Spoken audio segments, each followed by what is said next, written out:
Ia tidak tahu apa yang akan ia temukan. Ia hanya tahu satu hal. Jika ia terus hidup seperti ini, kesangan itu akan membunuhnya pelan-pelan.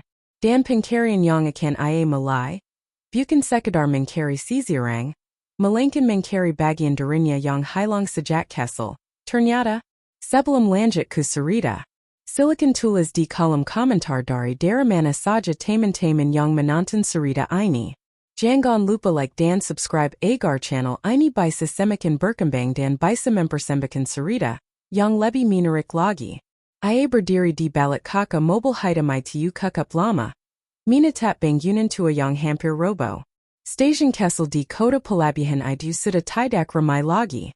Kat dindingnya menjelupas, papan nama nyaris tak terbaca. Tak ada yang istimewa bagi orang lain. Tapi bagi lelaki itu, tempat ini menyimpan satu luka yang tidak pernah benar-benar sembuh. Tidak ada yang tahu, lelaki rapi dengan jas mahal itu sedang menahan dari yang terasa sesak. Bukan karena sakit, melainkan karena ingatan. 32 tahun lalu, di tempat inilah seorang anak laki-laki kehilangan ibunya. Anak itu kini tumbuh menjadi pria sukses kaya disegani. Namanya Rendra. Usianya 41 tahun. Semua orang mengenalnya sebagai pengusaha besar yang dinjen dan penuh perhitungan. Tapi tidak satupun dari mereka tahu, setiap kali malam tiba, Rendra masih terbangun karena mimpi yang sama. Tentang suara kereta, tentang hujan, tentang tangan ibunya yang terlepas dari genggaman kecilnya. Mas mobilnya mau jalan atau enggak? Suara sopir menarik Rendra kembali ke kenyataan. Rendra mengangguk pelan. Jalan. Mobil melaju meninggalkan stasiun itu. Namun rasa kosong justru makin menekan. Di gedung tinggi di ruang rapat mewah, di balik pujian dan angka-angka besar, Rendra selalu merasa ada bagian hidupnya yang tertinggal di tempat itu. Beberapa rekan bisnis sering mensabar sikapnya. Percuma kaya tapi pendiam kayak padang. Kerja teras hidupnya dinjen. Rendra hanya diameter sudah terbiasa dermakan sekera halas. Mereka tidak tahu, yang ia kejar bukan lagi wang. Malam itu di apartemen mewahnya, Rendra membuka laci kecil yang selalu terkunci. Di dalamnya, selembar kain tua terlipat rapi. Kain pembungkus nasi dengan motif bunga coklat yang warnanya sudah pudar. Ia menggangkatnya perlahan, mendekatkannya ke hidung. Aroma samar itu masih ada. Aroma nasi kunyit buatan ibunya. Tangannya berjeder. Dadanya sesak. Untuk pertama kalinya setelah bertahan tahun, Rendra mengambil keputusan yang tidak masuk akal bagi siapapun. Ia menutup laptop, membatalkan semua jadwal, dan mematikan ponsel. Besok pagi ia akan pergi. Tanpa identitas. Tanpa nama besar. Pagi itu, Rendra benar-benar menggelang dari hidup lamanya. Tidak ada JS mahal. Tidak ada kartu nama. Tidak ada telepon yang berdering. Ia berdiri di depan sermon kamar mandi apartemennya. Menatap pancelan wajah sendiri. Rambutnya yang biasa tertata rapi kini dibiarkan akak. Janggut tipis mulai dibiarkan tumbuh. Ia mengenakan pakaian paling sederhana yang ia punya. Bahkan sengaja memulai yang sudah lama tidak terpakai.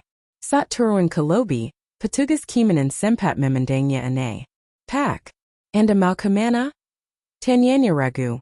Mungkin karena penampilan Rendra berbeda dari biasanya. Keluar sebentar, jawab Rendra singkat. Tanpa sopir. Tanpa mobil mewah. Ia berjalan menjauh dari gedung tinggi itu. Sila meninggalkan seluruh identitas yang selama ini melekat padanya. Hari pertama di jalanan terasa seperti tamparan keras. Rendra tidak tahu kemana harus melangkah. Kota pesisir itu luas, panas dan asing. Ia menyusuri terminal lama, pasar tradisional, kolong jembatan, bau sampah, ASAP kendaraan, dan teriakan orang-orang berkamper tanpa henti. Sesuatu yang dulu hanya ia lihat dari balik kaka mobil, kini harus ia rasakan langsung. Saat siang datang, perutnya mulai melalit. Ia mencoba duduk di bangku pinggir jalan. Seorang pedagang menatapnya dari ujung kepala sampai kaki. Mas jangan duduk di sini. Ini but pembeli, katanya kitas. Rendra bangkit tanpa membantah. Di sudat lane, Ia berdiri terlalu lama di depan warung makan. Pemilik warung keluar dengan wajah kesal. Mau beli ya beli. Jangan kuma lihat-lihat. Ucapnya keras. Rendra menggeling pelan dan pergi. Ia baru sadar di dunia ini. Orang lapar tidak selalu mendapat belas kasihan. Sore hari, hujan turun sebentar lalu reda. Rendra berteda di emper toko yang sudah tutup. Ia mencoba merabahkan badan. Tapi suara klakson dan langkah kaki membuatnya sulit memejamkan mata. Malam datang tanpa ampun. Udara dingin menusuk. Perutnya kosong. Tubuhnya pegel. Di kejauhan sekelompok anak muda tertawa sambil luat. Salah satu dari mereka melirik Rendra. Lihat tak pengangguran? Katanya sambil tertawa kesal. Yang lain ikut menimpali. Pasti hidupnya gagal. Rendra menatap lantai. Dadanya terasa sesak. Bukan karena henan itu. Tapi karena ia sadar betapa tipis jarakan thera dihormati dan dermakan. Malam itu untuk pertama kalinya dalam hidupnya. Rendra tidur di jalanan. Hari kedua lebih berat. Ia mencoba membantu mengangkat barang di pasar dengan harapan diberi upah. Tapi seorang mandor menggazernya. Pergi sana. Jangan ganggu. Katanya dingin. Shang menjelang kepala Rendra mulai pusing. Langkahnya melambat. Kakinya terasa berat. Ia sempat berpikir untuk menyerah. Kembali ke hidup lamanya. Ke kasar empuk dan makanan hangat. Tapi setiap kali pikiran itu muncul. Bayangan stasiun tua dan kain pembungkus nasi itu kembali menggentam dadanya. Hari ketiga tubuhnya mulai lemah. Ia duduk di pinggir jalan. Menunduk, menahan rasa lapar yang menusuk. Beberapa orang luat tanpa menali. Ada yang memandang jejak. Ada yang pura-pura tidak melihat. Seorang pria berhenti sejenak lalu berkata sinis. Masih muda kok jadi pemalas. Kalimat itu menusuk lebih dalam dari yang ia kira. Rendra engine menjelaskan. Engine berkata bahwa ia bukan pemalas. Bahwa hidupnya dulu penuh kerja keras. Tapi ia memulai diameter ia sadar. Penjelasan tidak akan mengubah pandangan orang. Saat matahari mulai condong ke barat, aroma itu tiba-tiba menyentuh hidungnya. Hangat, lembut, kerap. Langkah Rendra terhenti. Di ujung gang sempit, terlihat sebuah gerobak kayu sederhana. UAP menjebol dari panci besar. Aroma nasi kunyit menyebar pelan, tapi kuat. Aroma yang sama seperti yang tersimpan di kain tua miliknya. Perutnya bergetar. Dadanya sesak. Kakinya melangkah tanpa sadari. Di balik gerobak itu. Berdiri seorang perempuan tua dengan wajah tenang. Rambutnya memutih, tubuhnya kesal, tapi jarakannya sekatan. Ia menyendak nasi ke piring seorang tanpa banyak bicara. Rendra berdiri agak jauh ragu. Ia tidak tahu kenapa dadanya terasa bergetar hebat. Ia hanya tahu, pencariannya yang selama ini terasa jelek. Tiba-tiba seperti menemukan satu titik cahaya kesal. Tanpa ia sadari bahwa pertemuan ini akan mengubah segalanya. Rendra tidak langsung mendekat. Ia berdiri beberapa langkah dari gerobak itu. Sila takut jika aroma nasi kunyit itu hanya ilusi. UAP hangat dari panci besar naik perlahan. Bercampur dengan udara sore yang lembab. Orang-orang datang silih berganti. Ada buruh pasar tukang bikak, pemulung. Juga beberapa orang tua yang langkahnya sudah berat. Perempuan tua itu bekerja tanpa banyak bicara. Tangannya sekatan. Sendaknya tidak pernah ragu. Sesekali ia tersenyum kesal, sesekali mengangguk singkat. Tidak ada teriakan menawarkan dagangan. Tidak ada paksan. Saat seorang pria kurus menghampiri tanpa wang. Perempuan itu tetap menyendakan nasi. Makan dulu, katanya pelan. Uangnya nanti kalau ada. Rendra menilan luda. Perutnya kembali melalit. Kali ini lebih keras. Tapi kakinya seperti tertanam di tanah. Ada rasa takut yang aneh. Takut mendekat. Takut berharap. Takut kesawa. Mas mau makan? Suara itu tiba-tiba terdengar. Rendra tersentak. Perempuan tua itu menatapnya dari balik gerobak. Tatapannya tenang tidak curiga tidak jejak. Rendra mengangguk pelan. Ia bu. Ia duduk di bangku kayu kesel yang sudah aus bangku itu bergoyang sedikit saat ia duduk. Perempuan itu menyendakan nasi ke piring plastik. Nasinya kuning pukit, tidak mengkolak. Laknya sederhana. Tidak banyak. Tapi aramanya membuat mata Rendra terasa panas. Saat swapan pertama masuk ke mulutnya, tubuhnya bergetar. Rasa hangat itu menyebar cepat. Bukan hanya di perut tapi sampai ke dada. Ia menunduk makan perlahan. Berusaha menahan emosi yang tiba-tiba naik tanpa izin. Pelan-pelan, kata perempuan itu. Jangan terburu-buru. Rendra mengangguk. Tenggorokannya terasa sempit. Ia takut jika bicara suaranya akan peka. Di sebelahnya dua orang pria berbisik pelan. Dia baru ya? Iya. Kayaknya gelandangan baru. Rendra mendengar tapi memulai diam. Si orang pembeli lain melariknya dengan tatapan merendahkan. Masih muda kok hidupnya kayak gitu, katanya setengah menjek. Perempuan tua itu menali cepat. Semua orang punya cerita, ucapnya singkat. Suaranya tidak keras, tapi kekap membuat pria itu terdiam. Rendra tertegun. Ia menyelesaikan makannya tanpa sisa. Saat hendak berdiri ia meragu saka kosongnya. Tidak ada wang. Tidak ada apa-apa. Bu saya, kalimatnya terhenti. Perempuan itu menggangkit tangan. Tidak apa-apa. Kalau nanti ada baru berier. Rendra mengangguk dalam-dalam. Terima kasih bu. Hari itu Rendra tidak pergi jauh. Ia duduk di ujung gang, memperhatikan gerobak itu dari kejauhan. Ada sesuatu yang membuatnya enggan meninggalkan tempat itu. Seperti ada benang tak terlihat yang menahannya. Keesokan paginya ia kembali. Ia datang lebih awal. Gerobak itu belum ramai. Perempuan tua itu sedang membersihkan pansi. Kamu lagi, katanya sambil tersenyum tipis. Iya bu, jawab Rendra. Hari demi hari Rendra terus datang. Kadang ia membantu mendorong gerobak. Kadang hanya duduk dan menunggu. Perempuan itu tidak pernah bertanya banyak. Hanya menanyakan hal-hal kecil. Namamu siapa? Rendra bu. Kerja apa? Belum ada. Tidak ada tatapan curiga. Tidak ada desakan. Namun tidak semua orang senang dengan kehadirannya. Suatu sore, seorang pedagang lain mendekat dengan wajah tidak ramah. Bu jangan sering kasih makan gratis. Nanti orang-orang kayak dia keterusan. Katanya sambil menunjuk Rendra. Rendra menunduk. Tangannya menjebol. Kata-kata kembali menjengkelkannya pada henan-henan sebelumnya. Perempuan tua itu tetap tenang. Kalau dia lapar ya makan, jawabnya singkat. Pedagang itu mendengus dan pergi. Malam itu Rendra tidak jauh dari gerobak. Udara tetap dingin lantai tetap keras. Tapi untuk pertama kalinya sejak ia turun ke jalanan, tidurnya sedikit lebih nyenyak. Di tengah malam ia terbangun. Tangannya refleks meragu saka bajunya. Kain pembungkus nasi itu masih ada. Ia menggenggamnya erat. Lalu perlahan mendekatkannya ke hidung. Aroma nasi kunyit itu sila menyatu dengan aroma yang ia sayam setiap hari di gerobak kayu itu. Dadanya kembali terasa sesak.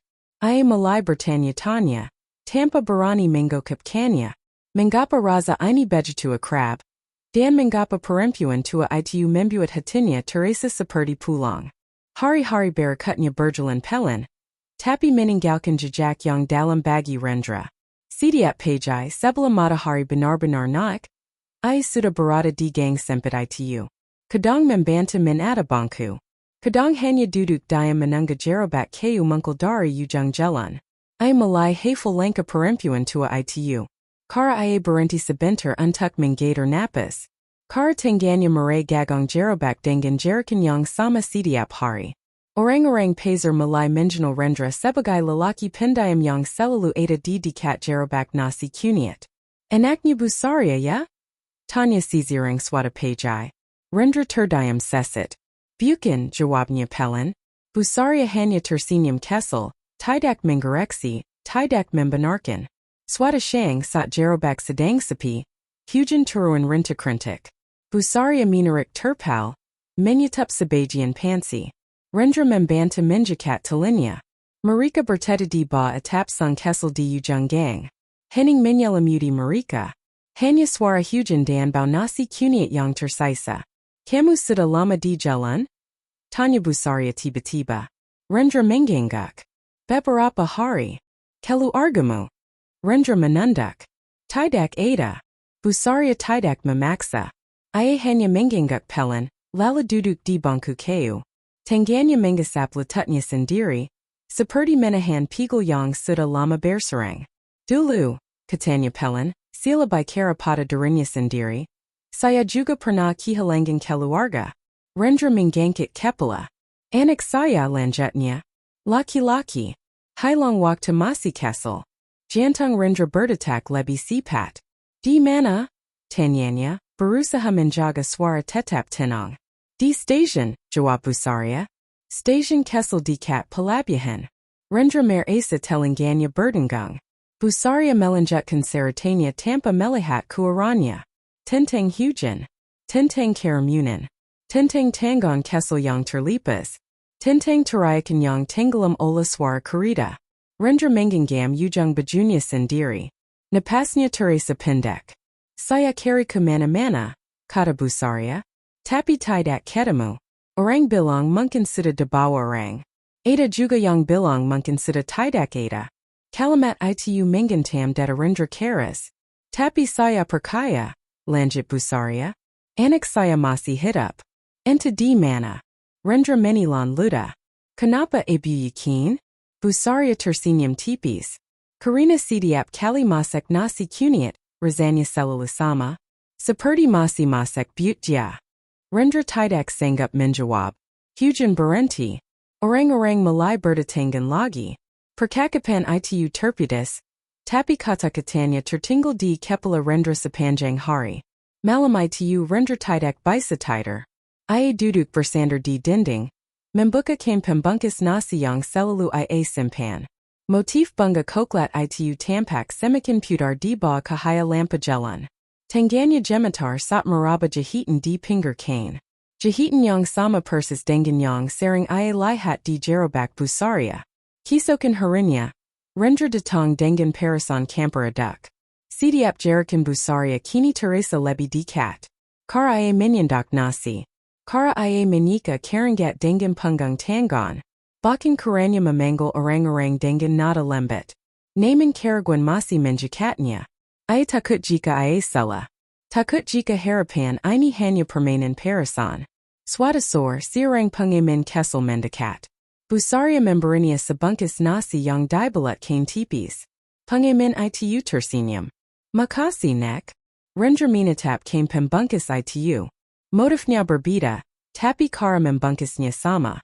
Dilipat rapi. Dikempelan di sudutnya. Dulu, kata Busaria tiba-tiba. Saya selalu bungkus nasi anak saya pakai kain. Bayar hangat. Rendra merasa tenggorokannya terkunci. Ia ingin bertanya lebih banyak. Ingin memastikan. Tapi setiap kali mulutnya terbuka. Ketakutan itu kembali muncul. Takut kehilangan untuk ketiga kalinya.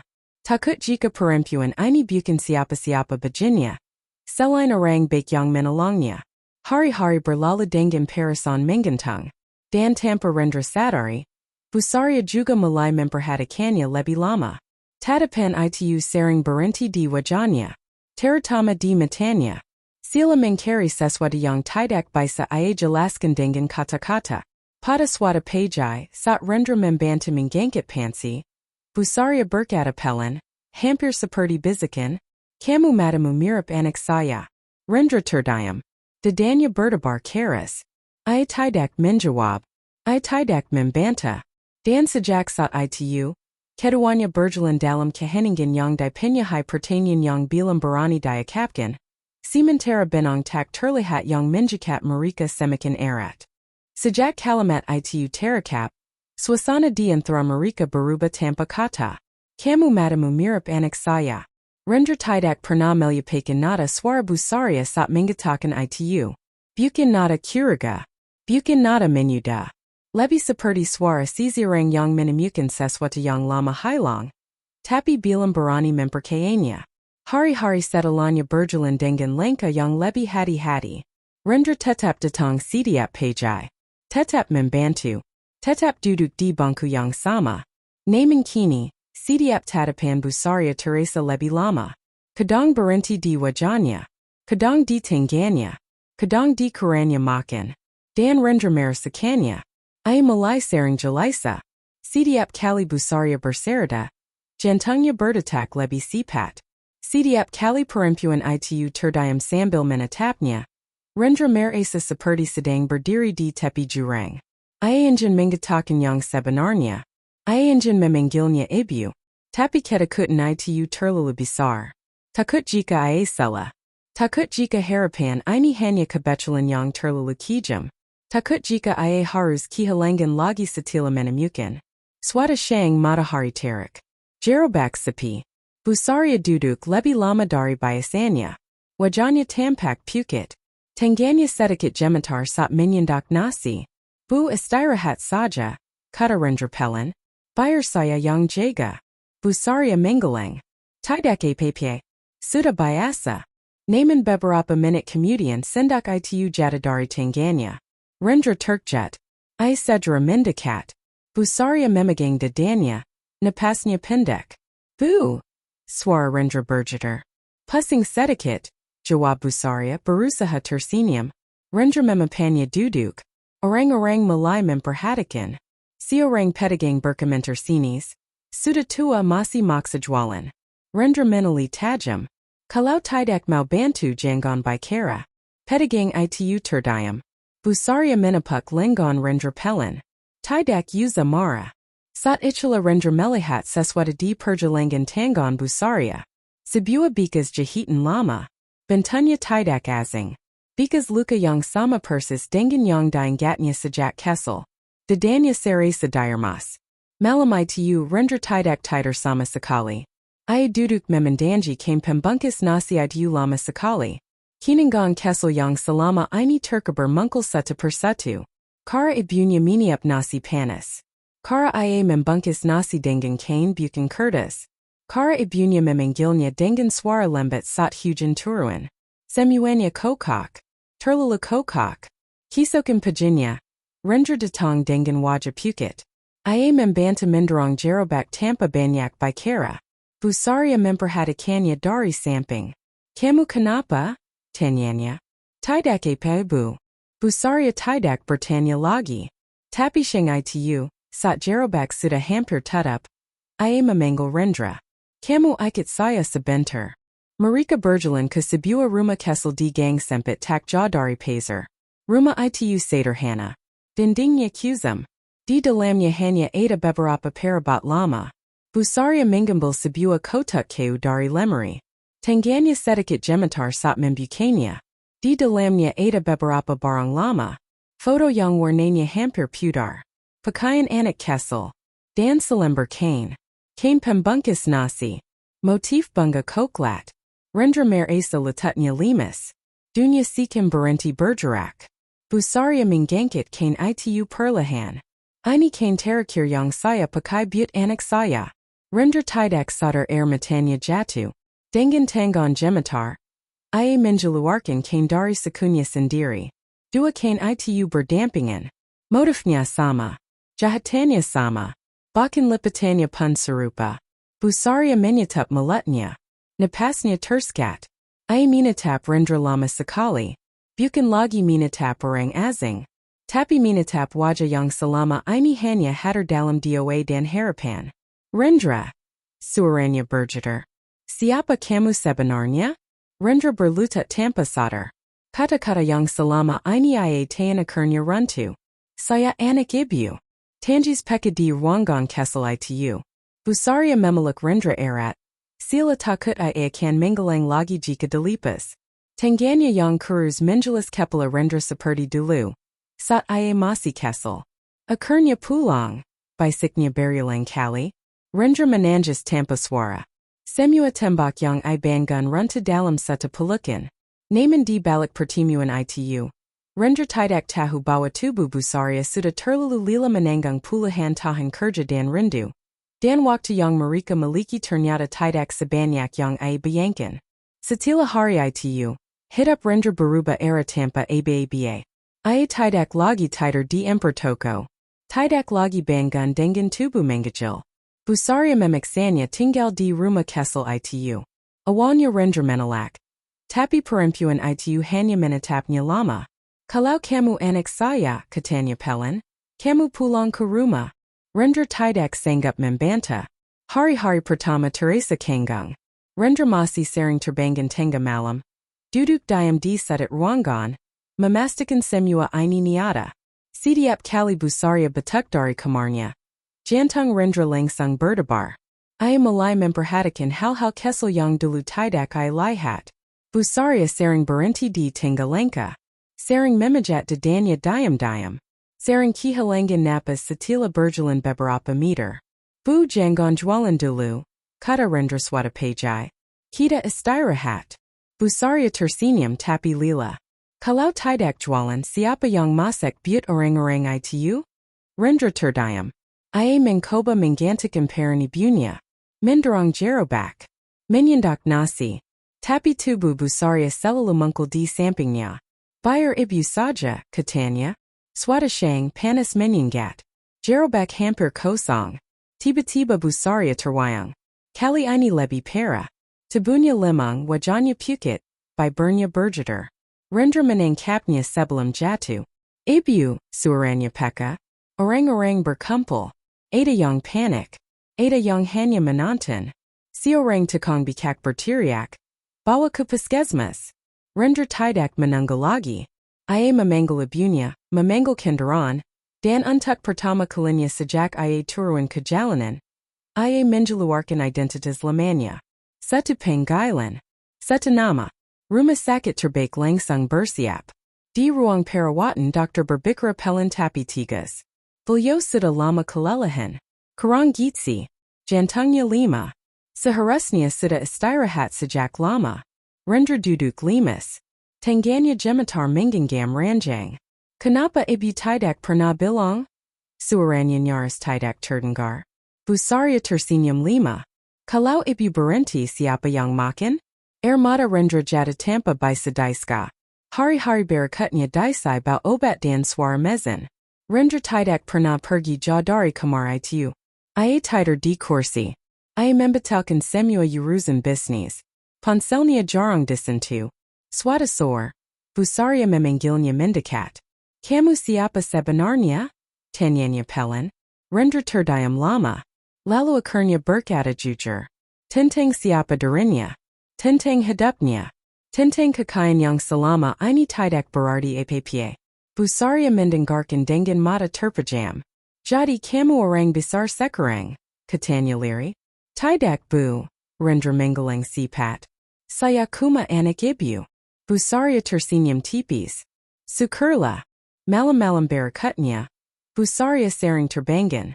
Rendra selalu ada di sampingnya. Menggenggam tangannya. Mendengarkan napasnya. Ibu tidak meniisal, kata Busaria suatu malam. Meski lama terpisah. Rendra menunduk. Dadanya Teresa remuk.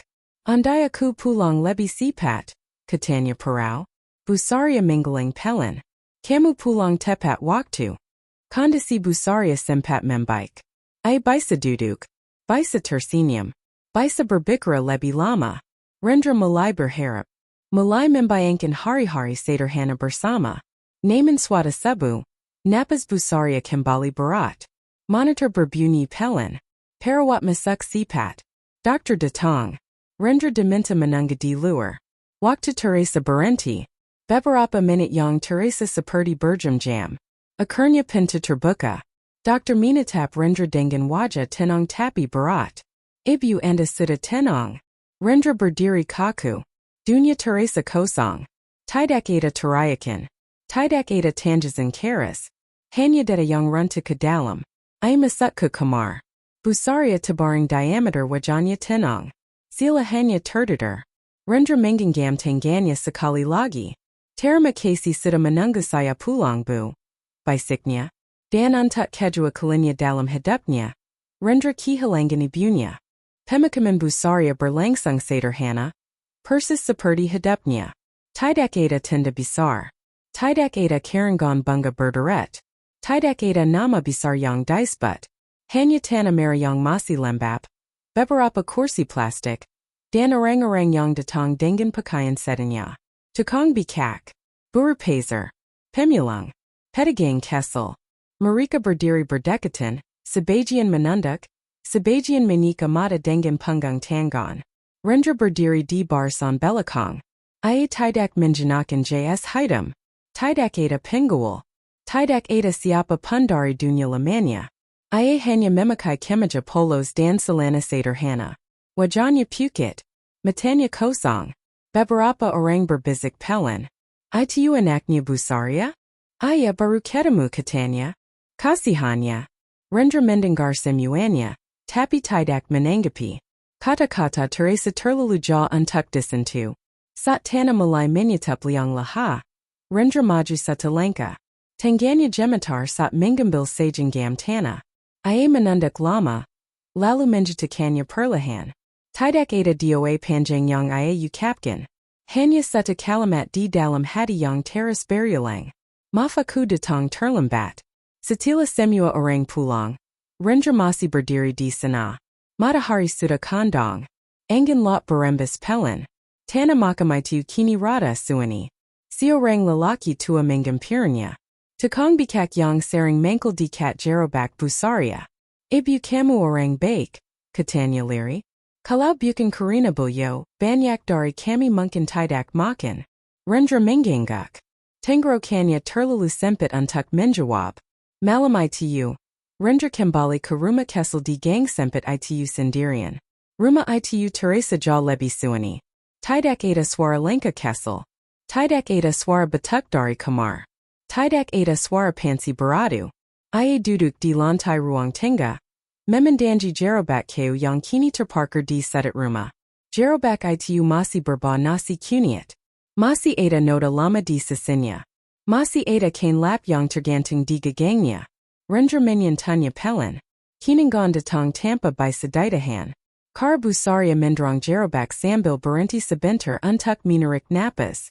Kara ia menegur orang dengan lembut.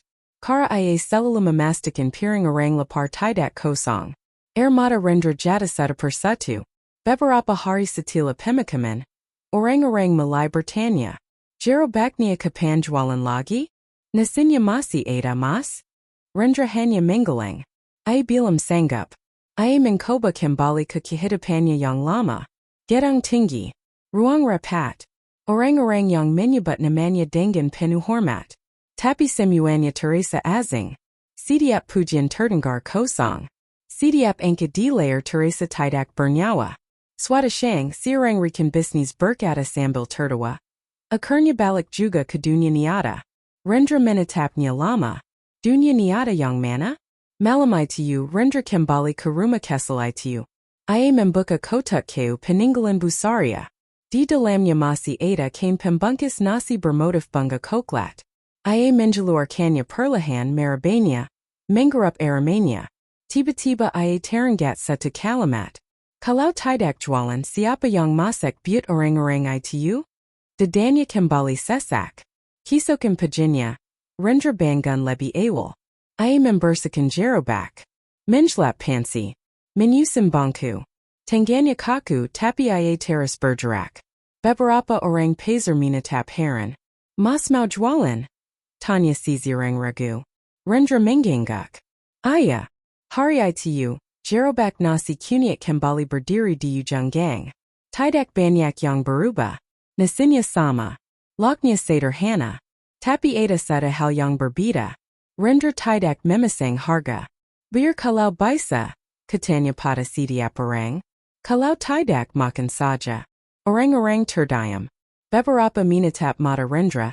Sila mencari Busaria di wajahnya.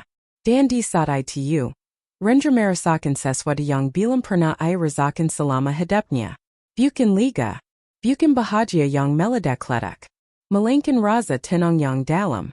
Namun Rendra tahu ini belum selesai. Kepergian ibunya bukan akhir dari cerita ini. Justru menjadi awal dari sesuatu yang jauh lebih besar dari dirinya sendiri. Hari-hari setelah gerobak itu kembali berdiri berjalan tanpa sorotan. Tidak ada pengumuman. Tidak ada papan nama besar.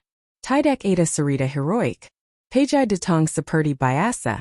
Rendra bangun lebi awal menanak nasi, menyiapkan bumbu sederhana yang dulu sering ia lihat dikerjakan busaria. Tangganya masih kanggung takaran kadang meleset, raza bilam selalu sama. Tapi setiap pagi, ia tetap berdiri di belakang gerobak, menggarap uapi nasi kunyit yang naik perlahan. Orang-orang mulai berdatangan, wajah-wajah lama, dan beberapa wajah baru. Ada buru pelabihan yang datang sebelum kerja. Ada ibu-ibu yang membawa kesel dari rumah. Ada anak muda yang tampak ragu-ragu. Lalu duduk setelah Rendra mengangguk pelan. Tidak ada harga. Tidak ada hitung-hitungan. Kalau ada tera di kotak, kata Rendra sambil menunjuk kaleng kesel di sedat gerobak. Kalau tidak makan saja. Kotak itu kadang kosong. Kadang terasai koin risai. Kadang terasai wang kertas lusu yang dilipat rapi. Rendra tidak pernah menghitungnya di depan orang. Ia hanya memastikan pansi tidak kosong. Beberapa pedagang yang dulu mensabar kini diam-diam membantu. Ada yang mengantar sayur sisa pazer. Ada yang meminjamkan kursi tambahan. Ada yang sekadar menyapa tanpa kata. Suatu pagi seorang pria datang dengan pakaian rapi. Wajahnya tidak asing bagi Rendra. Ia salah satu rekan bisnis lama. Pria itu berdiri kekap lama, memperhatikan dari kejauhan. Kamu, Rendra? Tanyanya akhirnya. Rendra mengangguk. Ayah. Pria itu terdiam menatap gerobak, menatap orang-orang yang makan dengan tenang. Ini hidup baru kamu? Rendra tidak menjawab langsung. Ia menyendak nasi untuk seorang nenek yang datang dengan langkah pelan. Lalu baru menali. Ini hidup yang sekarang, katanya singkat. Pria itu mengangguk pelan. Tidak bertanya lagi. Hari-hari berikutnya, Rendra mulai membajai waktu. Ia kembali ke dunia lamanya. Tapi dengan langkah berbeda. Ia tidak lagi menjajar rapat tanpa jeda. Ia tidak lagi membiarkan angka-angka menelan seluruh waktunya. Setiap sore, ia kembali ke gang sempit itu. Setiap subuh, ia memastikan pansi kembali terasai.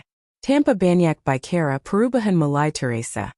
Gerobak bertambah satu. Lalu dua. Bukan miliknya. Milik orang-orang yang terjerak. Rendra tidak memberi instruksi. Ia hanya membantu jika diminta. Ia tidak memasang namanya. Gerobak-gerobak itu tetap sederhana. Tetap tanpa harga. Suatu sore, Rendra duduk sendirian setelah semua orang pulang. Langit mulai gelap. Angin lot membawa aroma asin yang tipis. Ia membuka kotak kayu peninggalan busaria yang selalu ia simpan di rumah kesel itu. Di dalamnya masih ada kain pembungkus nasi bermotif bunga coklat. Ia mengeluarkannya, menjelas jahitannya, lalu menggantungkannya di sisi gerobak. Di tempat yang mudah terlihat. Bukan sebagai tanda. Bukan sebagai simbol. Hanya sebagai penjinggat. Beberapa orang bertanya. Itu kan apa mas? Rendra menjawab pelan. Punya orang yang mengajari saya memberi makan tanpa bertanya. Malam-malam Rendra kini tidak lagi disai kejelisahan yang memekakan. Ia masih merindukan busaria. Masih terbangun kadang-kadang karena mimpi lama. Tapi raza kosong yang dulu menekannya kini berubah bentuk. Tidak hilang tapi menemukan tempatnya sendiri. Suatu pagi seorang anak kesel berdiri di depan gerobak. Ragu-ragu. Mas kalau tidak punya wang bol makan? Tanyanya lirih. Rendra menunduk. Menyendak nasi dengan porsi yang cukup. Duduk. Makan dulu. Anak itu tersenyum kesel. Rendra memperhatikannya sampai swapan terakhir. Lalu tanpa sadar, ia teringat dirinya sendiri di stasiun kesel bertahan-tahan lalu. Lapar. Bingung. Kehilangan. Ia menarik napas panjang. Gerobak itu tetap menyala. Bukan karena nama besar. Bukan karena kekayaan. Melainkan karena satu janji yang tidak pernah diucapkan dengan lantang. Tapi dijaga setiap hari. Di gang sempit yang dulu menjadi tempat pertemuan, kehilangan, dan akhirnya pulang.